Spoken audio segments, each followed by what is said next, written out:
الحديث عن السعادة ما نقدر نتجاوز الألم. ما هو تعريف الألم؟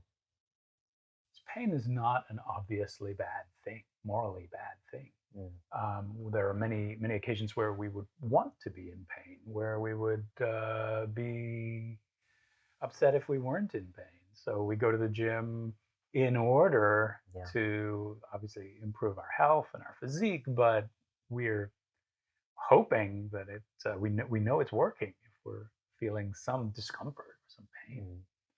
So when we think about pain, um, pain is obviously adaptive. It helps us to understand something about the condition of our body.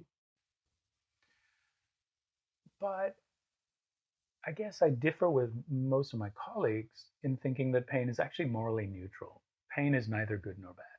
So, pain in itself, the psychological disposition, is neither good nor bad. What is important and what does have moral value is suffering. And we can distinguish pain and suffering in the following way. There are many ways in which something that could be extraordinarily painful wouldn't be a bad thing, or cases where something is not painful that would actually cause me enormous suffering. So we could imagine, for example, if someone were to um, cause me to become sterile, they might do it in a painless way. They might do it in a way that caused minor discomfort, let's say, or no pain at all. But I would suffer for the rest of my life in virtue of non existent children that I wouldn't have. So Mhm. if that were to happen to me, then I would mourn a possibility that can never be realized.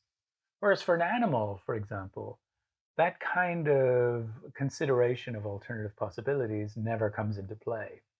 So when we're in pain not necessarily because of any necessarily because of the quality of the aversive um, experience that we're having, the noxious Mm. experience. We suffer because of things we can't do, Mm. because of our unfulfilled possibilities, etc. So you can imagine if you were at the gym and you were lifting some very heavy amount of weight that was near the edge of your capacity, Mm. you began to fail and you Yeah. were, suffering under that burden. If you'd voluntarily done that, if you'd gone to the gym as part of your regular routine and were suffering that experience or feeling that experience, it wouldn't cause you to suffer. But you could imagine an enemy torturing you under those conditions and Yeah. inflicting that level of pain on you. That would cause enormous suffering.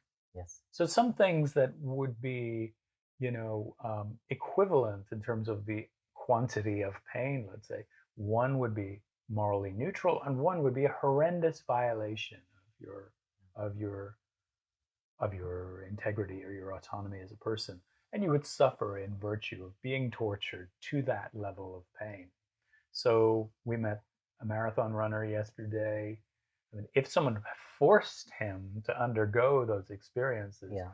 that would be morally, obviously, unacceptable. But it wouldn't be morally unacceptable because of the level of pain involved. It would be Yes. morally unacceptable in virtue, at least at first consideration, it would be morally unacceptable insofar as he was being forced to undergo those experiences and deprived of other alternatives. So I I'm I would detach pain from moral questions about what suffering is. So physical pain, I would say, is morally neutral. Mm. Suffering is where our concern should lie. Yeah.